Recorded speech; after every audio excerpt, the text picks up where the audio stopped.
Many thanks for choosing us. Odikro, and a parliamentary watchdog, says its analysis found that 30 more MPs were absent without permission of the Speaker. The list is dominated by MPP MPs, many being ministers of state, including Information Minister Kojo Ponkroma, Energy Minister Matthew Poku Prempe, and a host of others. According to some MPs, the Speaker of Parliament should verify if these MPs breached the Constitution and standing orders and refer them to the Committee on Privileges. If indeed all those people are actually absent for more than 15 sitting days of Parliament, the proper thing that would happen would be that they must be referred to the Privileges Committee. But that will be done only when those information has been properly brought to the... I mean, he needs to be able to show us how he got those votes. I mean, clearly, I've not seen a document, and I'm yet to assess the document. But however, of course, if what he's saying is factual, of course, it's for the Speaker to take decision on it. And so clearly, when if the Speaker saw that there's a need for him to do such referrals, he did. So I'm confident that if what the decree is right, the Speaker will look at it. But I don't think it's factually accurate. But some names have been banded around in there that I feel they've been coming to the chamber on a regular basis. Well, it is good that whatever work that we are doing in Parliament, there is somebody watching us. So, if this is a true reflection, the vote and proceedings of the House would confirm that at the city, that is the imperative, those alleged names have absented themselves. Then it becomes a matter of privileges. Then the jurisdiction of the Privileges Committee would then be invoked. Then the Privileges Committee is enjoined by law to listen to them, and it is incumbent upon them to justify the reason for their absence from Parliament. Going through the list, I realized that some are members of Parliament at the same time ministers of state. So having regard to their schedule, they may have a justifiable reason why they have absented themselves for a continuous period of 15 days. But the issue is, in circumstances of that nature, you ought to have obtained the written permission of the Speaker. As to whether they have obtained the written permission of the Speaker before undertaking whatever work that has taken them out of Parliament for a continuous period of 15 days is also a matter for the committee.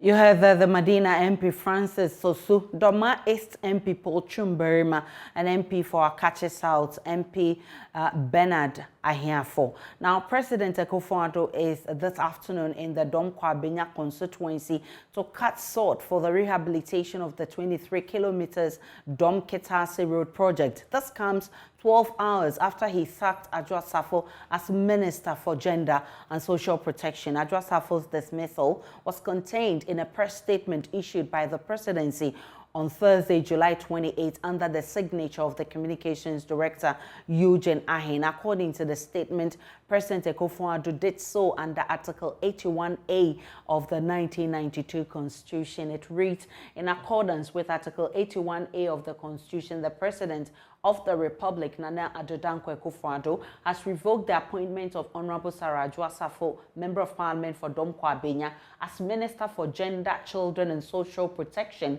with immediate effect. The Minister for Sanitation and Water Resources, Madam Cecilia Abenadapa, will continue to act as caretaker minister for the Ministry of Gender, Children and Social Protection until such a time that President Akufo-Addo appoints a substantive minister, and is signed by Eugene Ahin, Director of Communications at the Office of the President. Though Parliament is yet to declare her seat vacant for failure to adduce reasons for absence, some of her constituents are expressing mixed reactions over the decision. Listen. One of the constituents here who will talk to us. Can you tell us your name? Oh, you're from Evans. Evans. How long have you been voting on in this constituency? So I vote for 3 times. 3 times. And who have you been voting for? Adwoa Safo. Have you heard about the move to remove your member of parliament from office because she has absented herself from parliamentary sittings? Oh, yeah, there. Say, be in everywhere there. Me imagine there. And I say, Juma, because we are transfer 12 years, I call 16 years. So baby, be my uncle, why that? Oh, baby, be my uncle, why? In the 2 years more, I can intimate just a son of Nipan Baba, any Papa, or I solve a problem of my or Domic constituency, Domic Carina constituency. Into why do you know only say Omomano Kahosa? On Tana, because Obi or that. Obizu Parliament on 2 Quanko, baby, as one year. Obi, they are 2 quine years, they were 2 other years, and what's the difference between? All right. To which, what he's saying is that there are some MPs that are already there. They have not traveled, yet they have not done anything for their constituents, so they don't see their case as exceptional. Let me also find out from you. Your friend was saying? Solomon. Your friend Solomon? Yeah. Hana Otuaba? Okay. And what to say, or MP, no more person will free acquaintance, so and I'm saying, on ye Jumano. Into why do you say? My dream is on man in Tanazi. Copim Tama, 4 years best on a betuaba. Or more constituency in the Betcher, so more pay an hour mumpe. Open the parliament here, and non solve the constituency problem. Problem no more, no pamana, or 1 pamana, or into a moon chain mouth 4 years, Nelson. 4 years, Nelson, no more to a banner on Beina, no, my, you know. What is the president so are you not free office as Minister for Gender and Social Protection? Me batch on Mate. Into also why do you need chess? My dream, I need the president, no, Ejuma Wafano, I won't have soon year Jumani. Entinema, where you na fee, ni baby or so, or Pilbia or Nenebe Yajum, Bay Yajmani, no, so intended when Yajumana were Jawa Cotton, US. Then the president, no decision were taken or good, because Juma, the Aman and I saw you know 1 year. So he agrees with the president's decision to take her off as a Minister for Gender and Social Protection. He also agrees with what the earlier constituent said, that the member of parliament should be maintained in office because she's left with just some 2 years.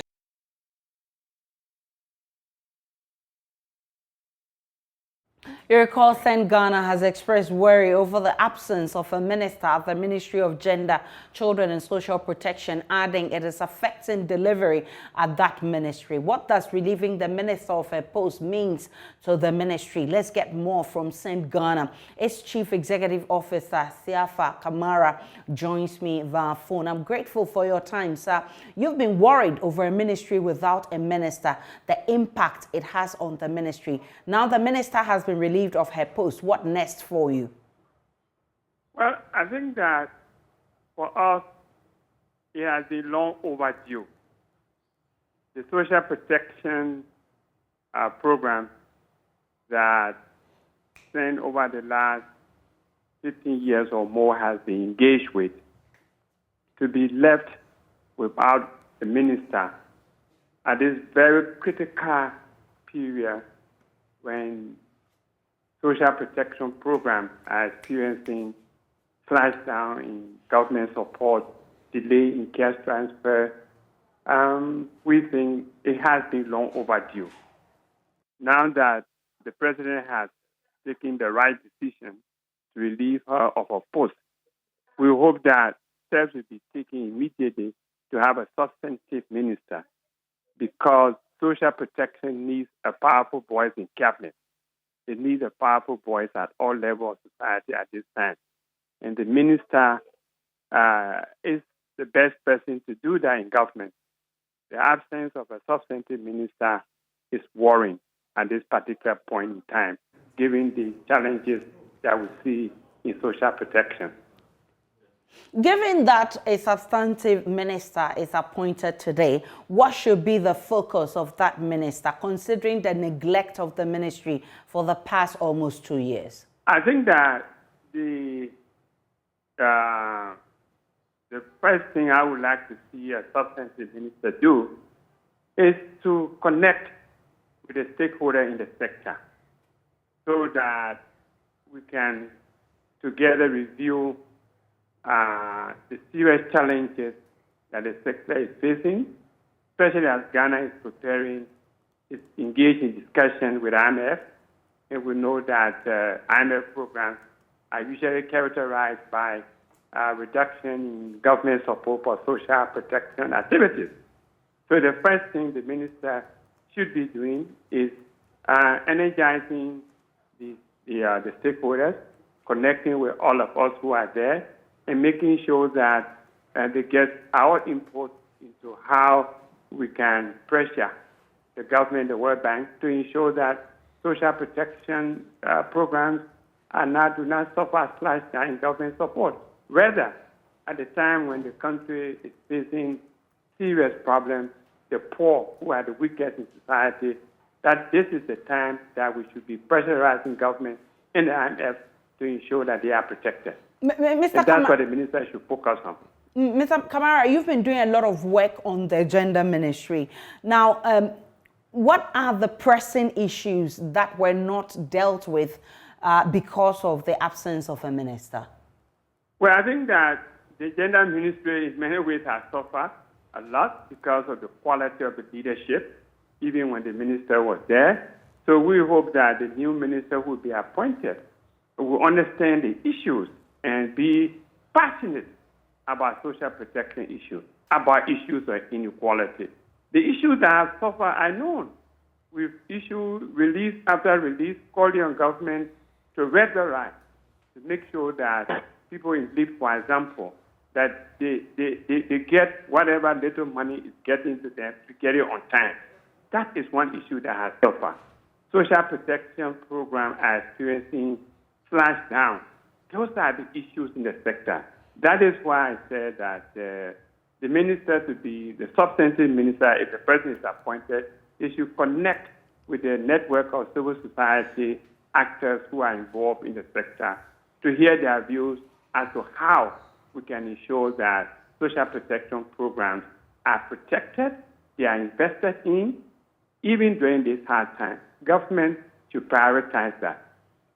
I'm grateful for your time. Siafa Kamara, he's CEO of Send West Africa. Now, Finance Minister Ken Ofori-Atta says the free SHS policy is under review. This contradicts the Education Ministry's position. You may recall the GES Director General, Professor Pokwa Mankwa, in an interview with JoyNews, said the service is undertaking a review of the free SHS policy to possibly determine how much parents can be asked to pay. Subsequently, the Education Ministry issued a statement clarifying the program is not under review. So, is it? Well, the Finance Minister on PM Express last night backed the GES position. He told George Wefe the free SHS program will surely be reviewed subject to Cabinet's approval. I mean, the issue, George, that we have to contend with is that that kid, by being a citizen, has his right for education. The moral right of the parents to look after them is all there, but that can be legislated. So me as a government need to ensure that that kid can go to school. Okay, we can now also, because we are getting more and more digitalized, I can find a means of knowing, assuming a means test, you know, is what you are alluding to.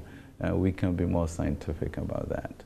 And maybe because it's more digitalized, I can also get my income from you much more so than before. So yes, and if we have maybe scholarship schemes, then that means that you have to prove that you need scholarship. You know, so we can get very sophisticated about that to ensure that you draw in parents in a way that is not coercive, but never compromise on that citizen who is less than 18 being able to get that education that is important. Because all of us really, given our backgrounds where we came from, if not for education, we won't be sitting here. And that really is a human capital that we need for this great Ghana that we all aspire to. So efficiencies will be looked at. I mean, in the end, if you look at the education budget, I mean, senior high school is not like, you know, the tipping of where we want to go. But certainly in any system you have, you look at efficiencies, you find ways of making it more effective. And that, I think, we have a great education minister who is constantly tweaking these things. So it will get better. And so better. The review is on the table, right? Review is constantly on the table, you know, and it's just to make sure that the appropriate education is given, that wastage is eliminated, and that, you know, it goes to give us value for money.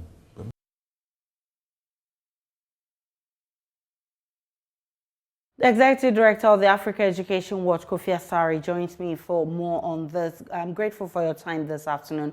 Mr. Asari, are you surprised that finally the Finance Minister has admitted the free SHS policy needs to be reviewed? Good afternoon to your audience. I am surprised that reviewing a policy has become another project. That is why I'm surprised, because every policy undergoes continuous review with the aim of making it more effective and efficient. Since 2005, we implemented a free compulsory universal basic education policy in Ghana. It has gone through several reviews since then.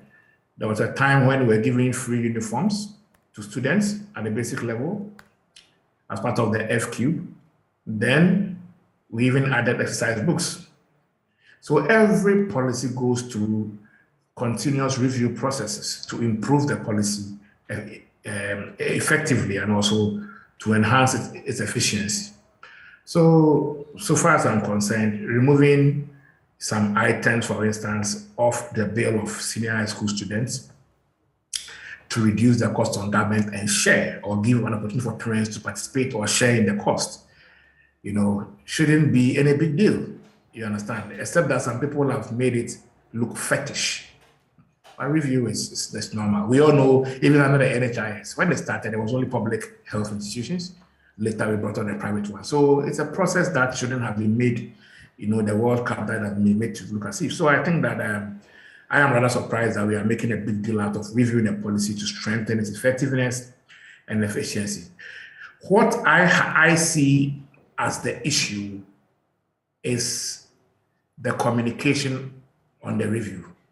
That is my big deal. Why is the Ministry of Education saying A, the GES seem to be saying B, and the Ministry of Finance saying C? Why should it be? Why can't government have a harmonized way of communicating on its own policy management, especially a flagship? Well, that's the problem. For me, that's a big deal, and not the review itself. The inconsistency and contradictions in communicating on a particular policy doesn't go well for government, because it's a flagship. And so there must be unison, there must be harmony, there must be consistency. Yesterday, the finance minister said we spent 5.3 billion on free senior high school as of 2021 December. The next day, the education minister comes and says, no, it's actually 7.6 or 7.7 billion cedis. You know, the inconsistency in communicating doesn't augur well for government, because the government is one unit. It has various segments, but then it works as an organism, works towards one direction. I don't think that we are going towards one direction. The finance ministry is going to the left, education ministry is going to the right. We need to harmonize the way we communicate on public policy, especially a flagship program like the free senior high school. Well, you've been pushing for this for a while now. What's your recommendation to government on a possible review of the policy? For review, we will never get tired of having this discussion. So let me indicate again. For review, in the short term, I think what government can do is to look at some of the items on the bill of a free senior high school student, which government is paying for, okay? And see if some of these items can't be shouldered, the cost can't be shouldered by parents.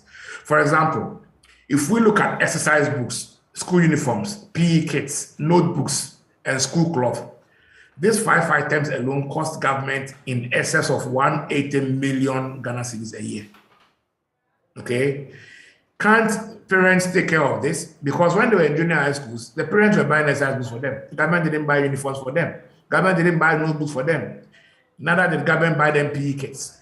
So these are some elements of the bill that can easily be offloaded to parents without excluding the poor, because this is not admission fee. This is not WAEC registration fee or WASI registration fee.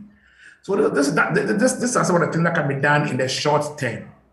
In the medium term, government can look at, I'm talking about between now and 4 years, government can look at adapting a means testing approach Ghana government can either commission the Ghana Household Registry under the Ministry of Gender to expand the current scope of the Household Registry to cover the entire Ghana. I'm told it covers about only 6 regions.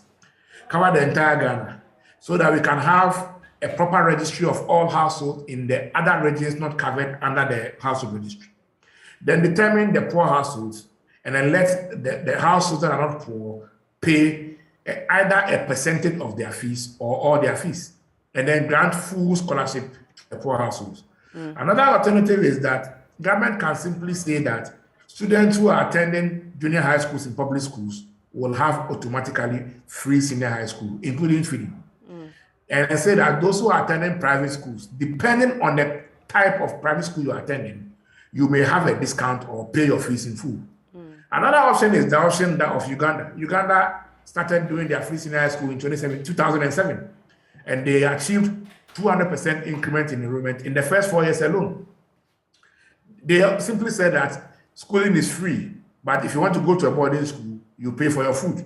In that case, government provides an option for you to be a day student, within reasonable distance. So that's another option we can look at, again, in the medium to long term. Community day school concept. Let's expand access to secondary education using the day school approach so that boarding will be a choice people will pay for. I'm talking about the food and then accommodation cost. So we have options are on the table we can discuss. But again, everything boils down to the political authority and how convenient these options are to them. But definitely there are options to review the policy and make it more effective and efficient. Kofi Asare, I'm grateful for your time. He's Executive Director of the Africa Education Watch. Let's talk about the SIM card registration process, which ends on July 31. Many people are racing against time to register their card or risk disconnection. JoyNews research has found that about 7.9 million Ghanaians aged 15 and above have not been able to fully register their SIM cards. The minority is asking President Akufo-Addo to extend the registration exercise. Speaking to journalists in Parliament, Deputy Ranking Member on the Communications Committee, Sam Jatta George, says it's a national security imperative to extend the exercise.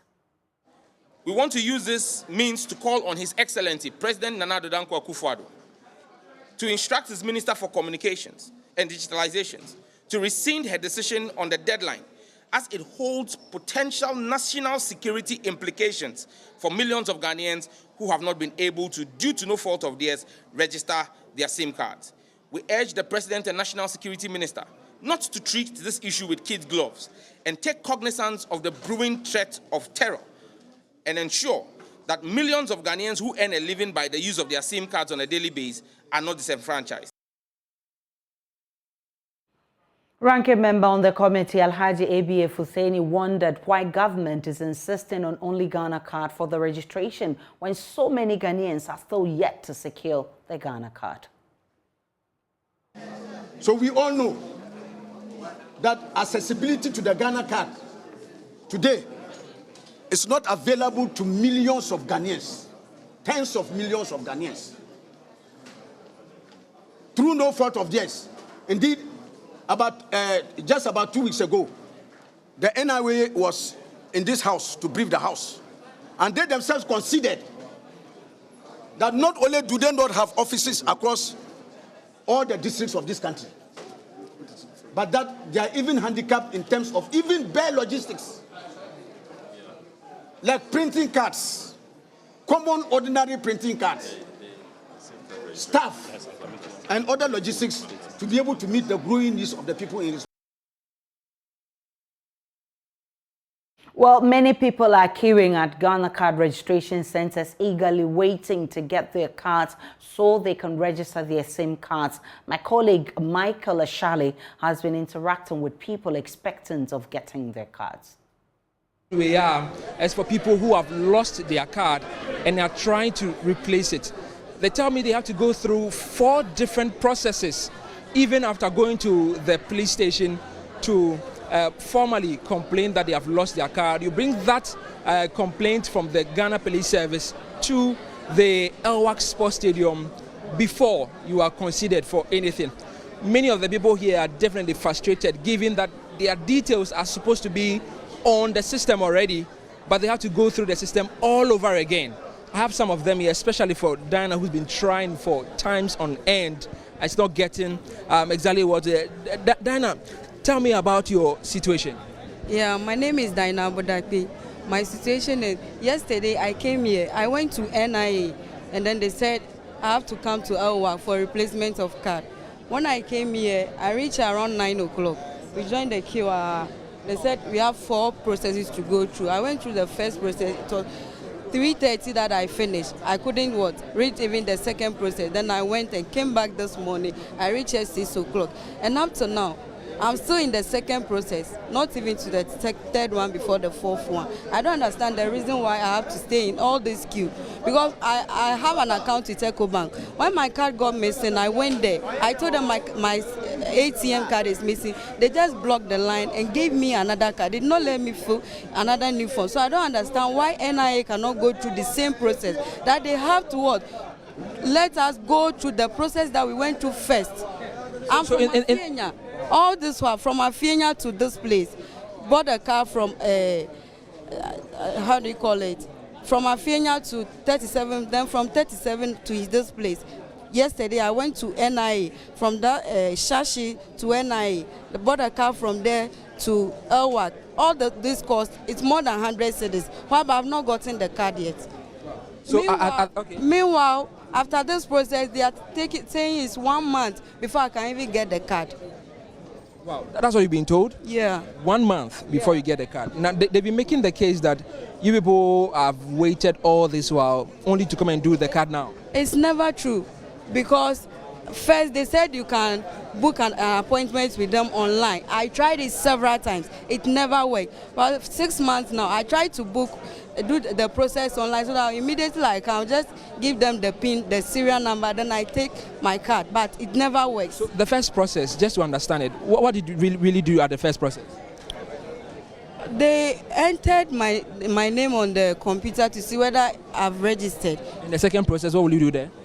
I'm now going to fill the form that we filled when we were doing the Ghana card. I'm going to fill that form now. Then definitely, given a month's time, you'll not be able to register your card, SIM card in time. Oh, forget about registering a SIM card. Because I've not gotten the Ghana card, how can I register it?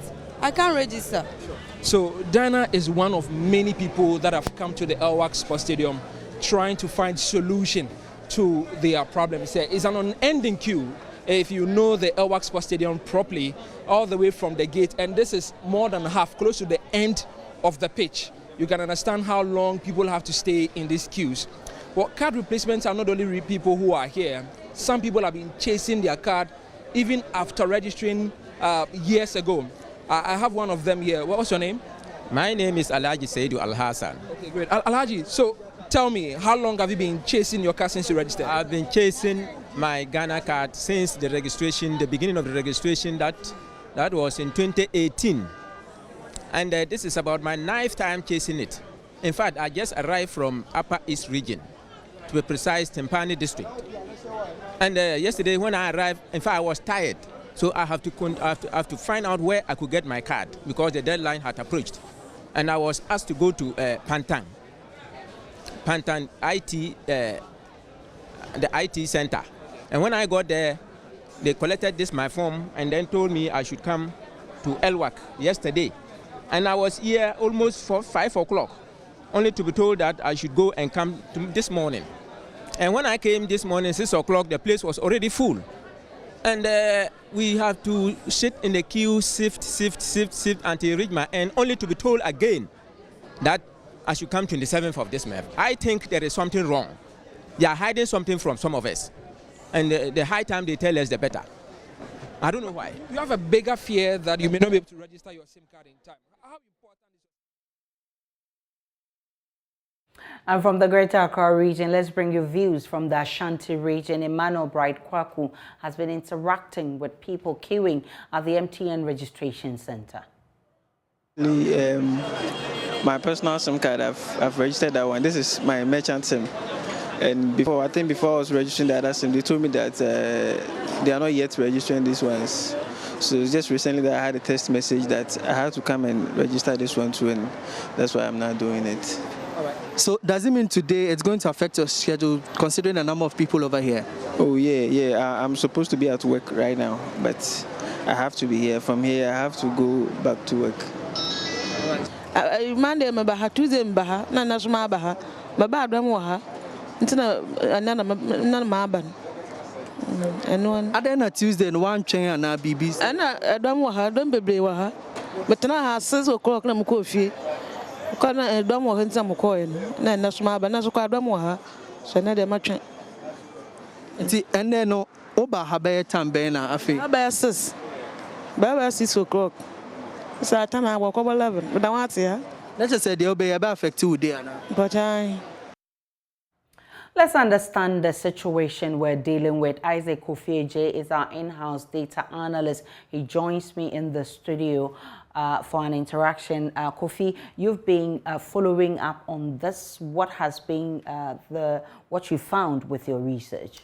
Well, Aisha, so the baseline is clear. You need a Ghana card before you can re-register your SIM card. And getting the Ghana card, there is some condition that you have to meet. That is, you have to be 15 years and above. So based on this baseline, we computed our figures.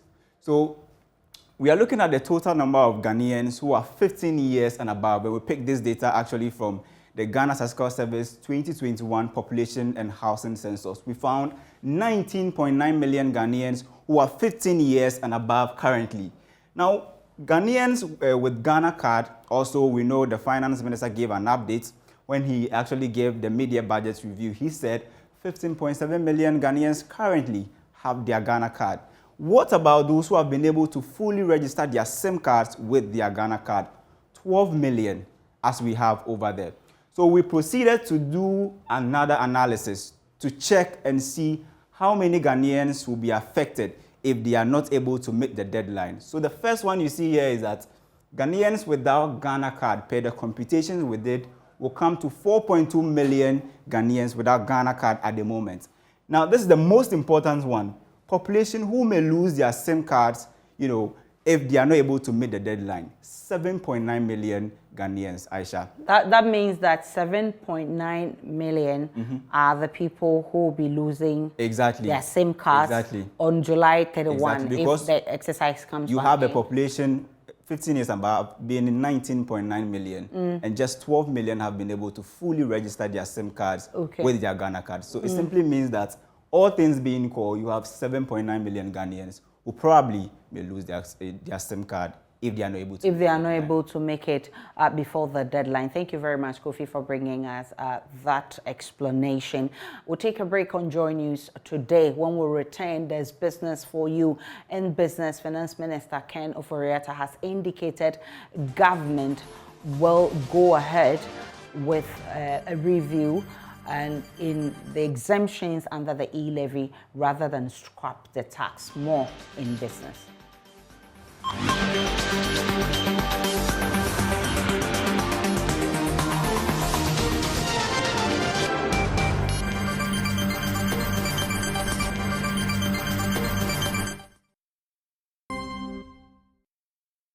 Hi, welcome to Business. My name is Darryl Kwao. Finance Minister Ken Ofori-Atta has indicated that government will consider reviewing some exemptions under the E-levy rather than scrap the tax. There have been calls for the tax to be abolished due to the current hardship and challenges with mobilization. Here's what the Finance Minister had to say in reaction to that on PM Express Business Edition. It's a no-no. We have to pursue it because it's an important tax handle that will enable all of us to contribute in one fell swoop and has the capacity of a compliance once the leakages and exemptions are taken care of, that then brings in the type of resources that we need. George, nobody likes to pay taxes, and when it comes to a tax system that you may not be able to dodge or avoid, it becomes, a little intimidating, or you might feel like the coerciveness of the state. But truly, the country has to be run with taxes. What are the important tax handles that you can have? And I believe that E-levy is one of them going forward. country is going to continue to be digitalized. Use of currency is going to be minimized over time. And so this is what then will capture all of us in a bucket in which we can then develop and transform our country. But mobilization is not doing well. I mean, you did a projection, and in terms of collection is not doing well. Do you think that should influence any adjustment going forward?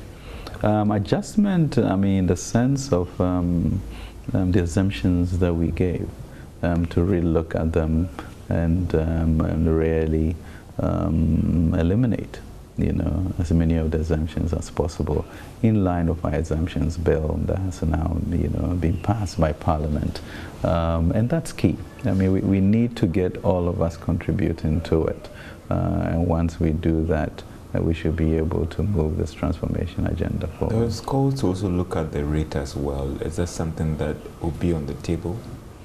We looked at the rate at the beginning, went through the country, brought it down to 1.5. Now let's look at the assumptions first, and then we will then titrate if anything else have to be done. 0.5? I don't know where the number emanated from, but everybody seems to have it on their lips. Yeah. No, I think the key issue is really the issue of merchant to merchant, paying through Ghana.gov, agent to agent, the banking systems, exemptions, etc. Once that is thoroughly examined and we can figure out exactly what we can get from that, then we can look at it. Now, the Bank of Ghana has held a financial literacy workshop for immigration officers in the northern region. The aim of the workshop was to expand the knowledge gap or the knowledge base of the officers to enable them make informed decisions. Here's more in this report. The officers drawn across the region were taken through knowing their rights and responsibilities as financial customers, complaint resolution procedure, and the culture of AML compliance. Speaking to the media, the head of Conduct Supervision Unit, Augustine Donko, said the training would help the officers make informed decisions which will protect their interests. Bank of Ghana, as part of its mandate, organizes these public sensitization exercises to, close that knowledge gap that we have experienced on the part of customers. Those to enable them to take better decisions, to let them know which institutions to invest in, which ones not to invest in, when there are issues regarding their interactions with institutions, what to do to seek redress and stuff like that. So it is basically to increase knowledge, to make the customers or the consumers of financial products more informed, to be able to take better decisions which will protect their interests. Okay, so basically that is the reason why we do these sensitization exercises. He said identity fraud was very prevalent and cautioned customers to guard jealously their financial details. With respect to identity theft, as I indicated, it is one area where the fraudsters are always operating. It may even, by extension, include hacking. Okay, the fraudsters are able to hack people's internet emails, and then through that are able to issue instructions to the financial institutions to do these fraudulent transfers. That is one way they do it, and then they may also be able to steal the details of customers when customers unfortunately expose these critical details, account numbers, signatures, date of birth, and stuff like that. All right, and that's business for you. More news on our website, joyonline.com/business. More coming up on the marketplace. In the meantime, sports on JoyNews today.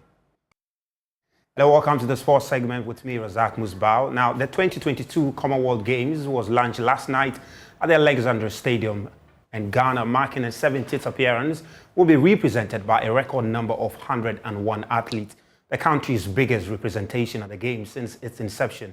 The hockey team have the largest numbers with 36 players, while beach volleyball, squash, powerlifting, triathlon, and weightlifting have 2 athletes each. Freddie Champo, Ghana's chef de mission to the Games, says all athletes are adequately prepared. He spoke to Nathaniel Atto on Sports Today. It's been very, very positive. Since you arrived, And in fact, in this case, I must commend the government of Ghana through the Ministry of Youth and Sports, the minister and his deputy. They've done very, very well in supporting Team Ghana towards this Commonwealth Games, because they took our proposal for us to arrive here a week early for us to start training here and then acclimatize with the situation. Because, you know, the UK weather can change any time. When I arrived here, I think on the 19th of July, I mean, I belong to the advanced practice trial and then lay down the preparatory stuff for the team to arrive. The weather was like 41 degrees, and today it's cold, so it's been enough. So it was a good thinking by the government to have, sent the athletes down here a week earlier. And then the facilities here has been wonderful.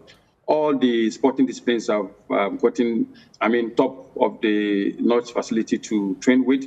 All of them have been training hockey. I think today will be their third match since they arrived here. The men have played 2 training matches. The female team have also played 1 training match. Judo, with lifting, swimming, boxing, all of them, cycling, all of them have been training, because the organizers of the Birmingham 2020 Games or the Commonwealth Games have made available to us all the facilities that they'll be using in competition for us to train with, in terms of facilities and competition venues and everything. They're at our disposal for us to, use them in training. So the training has been very, very good. It was very, very good thinking for us to have been here, because the kind of facility we have here, obviously, we do not, yes, we have some in Ghana, but obviously it's not up to the standard the athletes are using here in Birmingham. Well, let's do some football now, because General Captain of the Black Princesses, Ibrahim Abdullah, is confident the Princesses' friendly with France is the best way the side can finalize their FIFA Women's Under-20 World Cup preparation. The Princesses faced 3-time champions, United States of America, in their final game on August 11th. Bring it on. We are ready, and I think it was great. Like, the girls put in so much effort after traveling yesterday, so it was good. I think this game is going to be a very big test for us, and it's a good thing we get to play to see how our preparation has been since from Ghana and coming into different environments. I think it's going to be a very big task, and I think we are ready, and the girls will we do our best, and this game is actually going to show that we are ready and prepared for the World Cup. So I think I'm happy that we get to play this game. International friendly is always an important part of the preparation, which I believe is even the big part of the preparation. And I can say that personally, I'm so happy, and I think that girls are happy about getting to play at least this international friendly before the World Cup. So we are really excited about it. Well, that's Ibrahim Abdullah, General Captain of the Black Princesses, who play France today at 2 p.m. Thank you for joining us for the Sports Edition. For more sports, head to myjoyonline.com/sports.